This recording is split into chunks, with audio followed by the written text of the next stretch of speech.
সম্প্রতি ঢাকা বিশ্ববিদ্যালয় প্রশাসন অগণতান্ত্রিক প্রক্রিয়ায় আবাসিক হলগুলোতে ছাত্র রাজনীতি বন্ধের ঘোষণা দিয়েছে। আমরা স্পষ্ট করে বলতে চাই, হলগুলোতে দখলদারিত্ব বন্ধের অজুহাতে ছাত্র রাজনীতি নিষিদ্ধের ঘোষণা শিক্ষার্থীদের গণতান্ত্রিক অধিকারকে খর্ব করবে।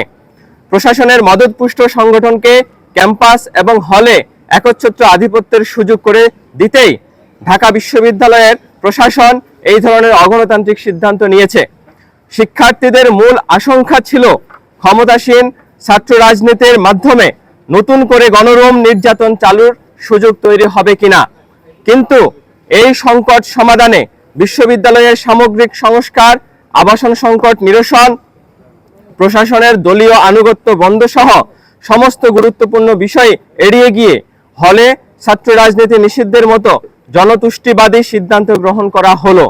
অভ্যুত্থানের পর বিশ্ববিদ্যালয়ে জবাবদিহিমূলক গণতান্ত্রিক রাজনৈতিক পরিবেশ সৃষ্টির সুযোগ বিনষ্ট করে বিরাজনীতিকরণের মাধ্যমে গুপ্ত রাজনীতি ও নতুন আধিপত্য পরিবেশ সৃষ্টি করা হচ্ছে। হলে রাজনীতি নিষিদ্ধের পায়তারা ডাকসু নির্বাচনের সম সুযোগ, সুষ্ঠু ও গণতান্ত্রিক পরিবেশ বিনষ্ট করবে বলে আমরা আশঙ্কা করছি। নির্বাচনের আগ মুহূর্তে সংকীর্ণ স্বার্থকে সামনে রেখে যারা শিক্ষার্থীদের আশঙ্কাকে বিরাজনীতিকরণের হাতিয়ার হিসেবে ব্যবহার করেছেন, তাদের উদ্দেশ্য সম্পর্কে সজাগ থাকা জরুরি। বিগত সময়েও ক্যাম্পাসে রাজনীতি নিষিদ্ধের কথা বলে যারা নিজেরা রাজনৈতিক সংগঠন তৈরি করেছেন, লেজুট ভিত্তি করেছেন, পদধারী হয়েছেন, তারাই আজ ঢাকা বিশ্ববিদ্যালয়ের হলে ছাত্র রাজনীতি নিষিদ্ধের বিষয়ে তৎপর। রাজনীতির নামে কোনো সংগঠন যেন ছাত্রলীগের মতো পুনরায় সন্ত্রাস, দখলদারিত্ব, গণরুম, গেস্ট রুম কায়েম করতে না পারে, সে বিষয়ে ছাত্র শিক্ষকদের ঐক্যবদ্ধ থাকতে হবে। ঢাকা বিশ্ববিদ্যালয় সহ দেশের আপামর ছাত্র সমাজ নিরাপদ ও গণতান্ত্রিক ক্যাম্পাসের প্রত্যাশা করলেও তাদের এই আকাঙ্ক্ষা বাস্তবায়নে রাষ্ট্র, সরকার, শিক্ষা প্রতিষ্ঠান এবং বিশ্ববিদ্যালয় প্রশাসন ব্যর্থ হয়েছে। অভ্যুত্থান পরবর্তী সময়ে ঢাকা বিশ্ববিদ্যালয় সহ বিভিন্ন বিশ্ববিদ্যালয়ে উপাচার্য এবং প্রশাসনিক কর্মকর্তা গুরুত্বপূর্ণ পদগুলো চর দখলের মতো করে রাজনৈতিক দলগুলো দখল করে নিয়েছে। এক্ষেত্রে নিয়ম এবং যোগ্যতার মানদণ্ড হিসাবে কাজ করেনি। প্রশাসনিক এই কর্তা ব্যক্তিরা শিক্ষার্থীদের নয়, নির্দিষ্ট দল এবং সংগঠনের স্বার্থ দেখেছেন। ঢাকা বিশ্ববিদ্যালয় প্রশাসনের একই ভূমিকা আমরা গভীর উদ্বেগের সাথে লক্ষ্য করছি। বিশ্ববিদ্যালয়ে নিরাপদ গণতান্ত্রিক রাজনৈতিক পরিবেশ বিনির্মাণের ক্ষেত্রে প্রশাসনের ব্যর্থতা দৃশ্যমান। বিগত এক বছরে ঢাকা বিশ্ববিদ্যালয়ে তোফাজ্জল এবং সাম্য হত্যাকাণ্ড সংঘটিত হয়েছে।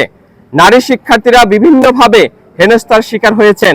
ভিন্ন মত চিন্তা ধারণ করার জন্য বহু শিক্ষার্থী মব ভায়োলেন্স এবং লাঞ্ছনার শিকার হয়েছেন।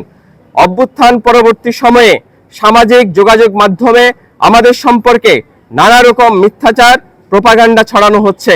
আমাদের সম্পর্কে জনমানসে বিদ্বেষ উস্কে দেওয়া হচ্ছে। এসব ঘটনা গণতান্ত্রিক শিক্ষা প্রতিষ্ঠান, পারস্পরিক সহাবস্থান এবং গণতন্ত্র চর্চার জন্য হুমকি স্বরূপ।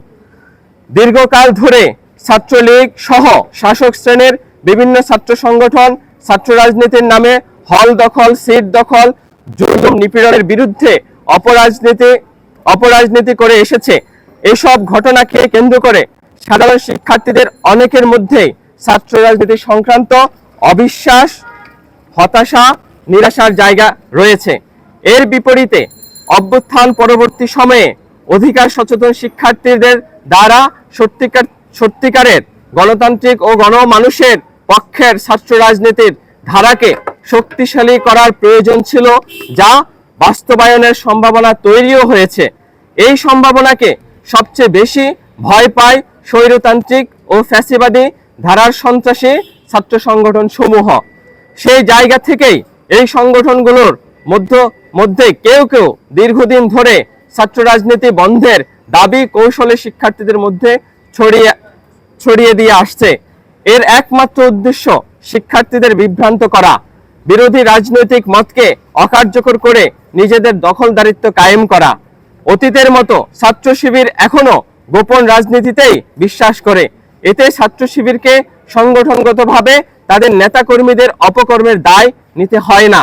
তথাকথিত সামাজিক কাজ এবং ধর্মীয় কর্মকাণ্ডের মুখোশে তারা অনায়াসে নিজেদের সাংগঠনিক কাজ চালায় এবং বিরোধী মতকে দমন করতে পারে, কিন্তু এর ক্ষতিকর প্রভাব মারাত্মক।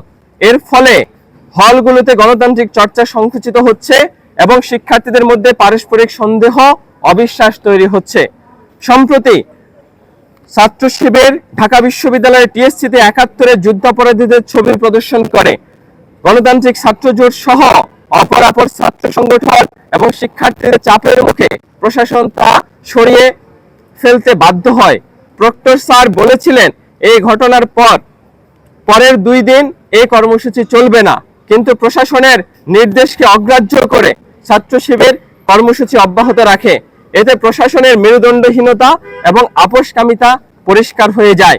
প্রশাসন যখন আবাসিক হলসমূহে সকল প্রকাশ্য ও গুপ্ত রাজনীতি বন্ধ করার ঘোষণা দেয়, তখন স্পষ্ট হয়ে যায় প্রশাসন আসলে শিক্ষার্থীদের কল্যাণের জন্য নয়, বরং শিবিরের মতো কিছু গুপ্ত সংগঠনকে দখলদারিত্ব ও শিক্ষার্থীদের কণ্ঠরোধের সুযোগ করে দিতেই এই নিয়ম জারি করেছে। ২০২৪ সালের গণ অভ্যুত্থানের মাধ্যমে ফ্যাসিবাদের পতন ঘটানো এদেশের ছাত্র সমাজ জানে তাদের কল্যাণের একমাত্র রাস্তা রাজপথের সংগ্রাম।